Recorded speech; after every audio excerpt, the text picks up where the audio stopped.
नमस्कार। आज हम बात करेंगे आर्टिकल 20 की।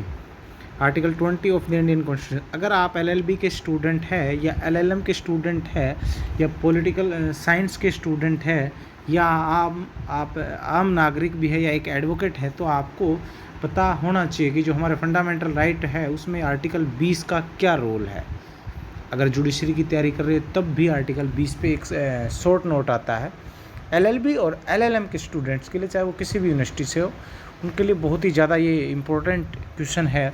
एक क्वेश्चन ही है जो आर्टिकल 20 में जितने भी क्वेश्चन जिनको बनते हैं सबको ये इंक्लूड, सबको कवर अप करता है। उस पर ही हम डिस्कस कर रहे हैं। तो आर्टिकल 20 पे हम डिस्कस करेंगे। जितना ओनली 5 कोशिश करेंगे कि कम 5 मिनट में सिर्फ हम इसको समझें। 5 मिनट में हम इसको समझें। तो सबसे बात करो, आर्टिकल 20 में 3 क्लोज है, मेनली 3 क्लोज है। सबसे पहले की बात करूँ, protection from the ex post facto laws. तो मैं इसको पहले देख लेते हैं, उसके बाद मैं इसको समझा देता हूँ।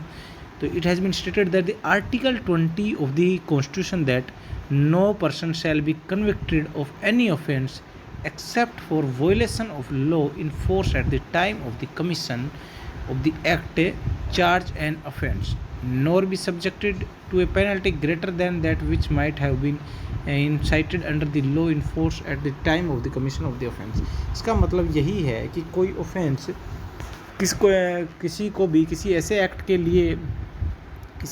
लिए पनिश नहीं किया जा सकता, सज़ा नहीं दी जा सकती जो एक्ट ऑफेंस है ही नहीं, या जो ऑफेंस पुराने समय में क्या था, ऑफेंस था कोई एक्ट, लेकिन अभी नहीं है, और वो करने पे हम उसको पनिश नहीं कर सकते। जैसे कि इससे मैं बात करूँ 497 की, 497 में आईपीसी अडल्ट्री, जो कि पहले ऑफेंस था लेकिन अब उसको अनकॉन्स्टिट्यूशनल डिक्लेयर कर दिया, अब ऑफेंस नहीं है वो, तो उसके लिए आप किसी को पनिश नहीं कर सकते।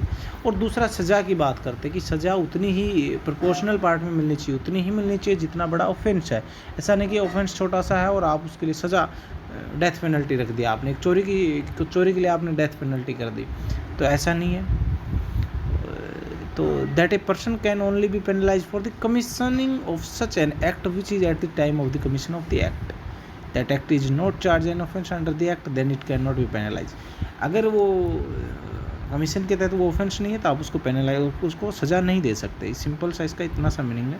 इसमें एक केस है पारित वर्षद नीलम बहरम का केस है, स्टेट ऑफ केरला का ये केस है।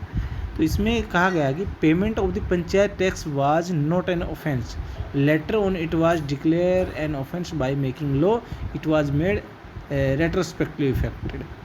तो ये भी वही बात हुई कि पुराने समय में किसी ने कोई एक्ट किया, उस समय वो ऑफेंस नहीं था, आज आप कोई नया कानून लेके आए हो और उसको ऑफेंस बना दिया आपने। तो इसका मतलब ये नहीं कि इसने तो 1 साल पहले ये गलती की थी, ये तो अभी ऑफेंस बन गया, तो आप उसको पनिश नहीं कर सकते। सिर्फ ये ही रहेगा इसमें, सिंपल सा अगर समझना चाहो आप, तो फिर ये कहें कि जिस समय जो एक्ट किया जा रहा है उस समय ऑफेंस है कि नहीं, सिर्फ ये देख, है तो सज़ा मिलेगी, नहीं है तो नहीं मिलेगी, सिर्फ इतना सा। तो इसको आप देख लें। उसके बाद एक बड़ा फेमस केस है, ये मैं स्लाइड लिख दूँ, आप इसको स्क्रीनशॉट ले सकते हो।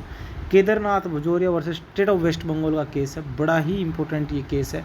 चाहे आप ये जुडिशरी के पर्पज़ से देख लें, चाहे आप नेट जेआरएफ के पर्पज़ से देख लें, एलएलबी एलएलएम के एग्जाम पर्पज़ से देख लें।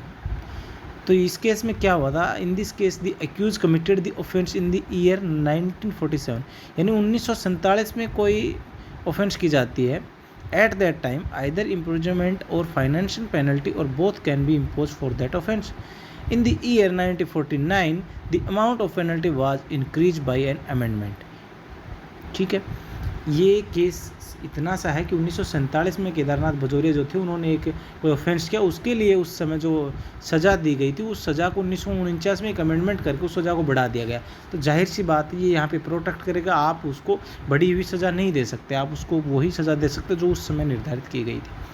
इतना सा इस केस में। Ratanlal versus state of Punjab का केस है, इसमें देख सकते हो आप, इसमें एक 16 साल का बच्चा होता है, उसको पेनलाइज किया जाता है 6 मंथ के लिए rigorous imprisonment and financial penalty under the allegation of the rape of the 7 years female child. During the course of appeal the criminal provision act 1958 came into force wherein a person below the age of the 21 years cannot be penalized by the imprisonment. The Supreme Court, the accused is entitled to get the benefit of probation. So it is clear that the penalty can be reduced but cannot be increased by the subsequent law. समझ रहे हो आप यहाँ पे क्या है, केदारनाथ बजौरिया के case में क्या था और Ratanlal versus state of Punjab के केस। यहाँ पे बच्चे की बेनिफिट के लिए अगर कानून बाद में उस कानून में अगर सज़ा कम की गई है तो कम की हुई सज़ा मिल रही है अक्यूज़ को, तो बेनिफिट ज़रूर मिल रहा है लेकिन उसका नुकसान नहीं होगा आपको। अगर उस समय सज़ा कम थी तो कम सज़ा दी जाएगी। हाँ, बाद में अगर सज़ा कम हुई है तो बनता यही है इसके अकॉर्डिंग कि सज़ा जब पहले जितनी थी उतनी ही दी जाए, लेकिन अगर कम हो जाती है तो उसका बेनिफिट कोर्ट द्वारा कभी कभी दिया जाता है। उसके बाद क्लोज 1 की मैं बात कर चुका हूँ, उसके बाद क्लोज 2 की मैं बात कर रहा हूँ। क्लोज 1 में यही था कि जब जिस समय एक्ट हुआ उस समय जो ऑफेंस है वही दी जाएगी। उसके बाद मैं क्लोज 2 की बात कर रहा हूँ, protection from the double jeopardy. Double jeopardy इसको CRPC के सेक्शन 300 में दिया गया है। इसका मतलब यही है कि एक आदमी को एक ऑफेंस के लिए एक से ज़्यादा बार पनिश या प्रोसिक्यूट नहीं किया जा सकता। मतलब एक बार किसी ऑफेंस के लिए उसको सज़ा हो चुकी है तो आप उसको दोबारा उसी ऑफेंस के लिए दोबारा नहीं सज़ा कर सकते, आप दोबारा उसको कोर्ट में खड़ा नहीं कर सकते हो। सिंपल सी यही बात है इसका। तो 20(2) में है डबल जियोपार्डी या आपका protection from the double jeopardy. इसमें क्या कहता है, नो, देखिए आप पढ़िए, no person shall be prosecuted and punish for the same offence more than once. एक से ज़्यादा बार नहीं कर सकते। This is based on the maxim of the English law नेमो डेविड विस वेक्सारे। ये एक इंग्लिश मैक्सिम है, नेमो डेविड विस वेक्सारे। That is a person can not be prosecuted and punish for the same offence for 2 times. इसका ये मतलब है। Such provision are also observed in the Constitution of America. According to the Constitution of America में क्या है, a person cannot be placed in danger again for the same offense। बात तो वही है, ठीक है। This is also called the doctrine of the double jeopardy. The simple words it means that if the accused is declared faulty under a prosecution for an offense, subsequently can not be prosecuted nor punished for that offense। इसके बाद आप आ जाते हैं double jeopardy में। अगर कुछ cases की बात करें तो कलावर्ती versus state of Himachal Pradesh का ये केस है। इसमें 3 एलिमेंट मेंशन किए गए, 3 essential applicability of the article 20 यानी आर्टिकल 22 को जो अप्लीकेबल होने के लिए 3 जो कंडीशंस वो क्या क्या है। The person should be an accuse person है तो उस पर अप्लाई होगा। The proceeding should be before a court और judicature and that should be a judicial nature, कि जो जुडिशरी का जो नेचर है यानी कोर्ट में उसको प्रोसिक्यूट किया जाना चाहिए। ये नहीं कि बाहर पुलिस ने पकड़ लिया और कह रहे कि दोबारा इसको सज़ा क्यों दी गई, पुलिस ने पीट दिया। एक बार तो पुलिस ने पकड़ा किसी ऑफेंस के लिए, उसको पीटा, उसके बाद कोर्ट में जाकर कि सर इस ऑफेंस के लिए मुझे तो पीट दिया गया, अब आप इस मेरे को सज़ा नहीं दे सकते, ये नहीं हो सकता। ये मकबूल Hussain versus state of Mumbai के केस में यही हुआ था, मैं आपको आगे पढ़ के बताता हूँ। और तीसरा जो एसेंशियल एलिमेंट है वो proceeding should be for such an offence for which there are the provision of the penalty. ठीक है, पेनल्टी का जो प्रोविज़न है वो एक बार हो चुका, उससे दोबारा नहीं दे सकते।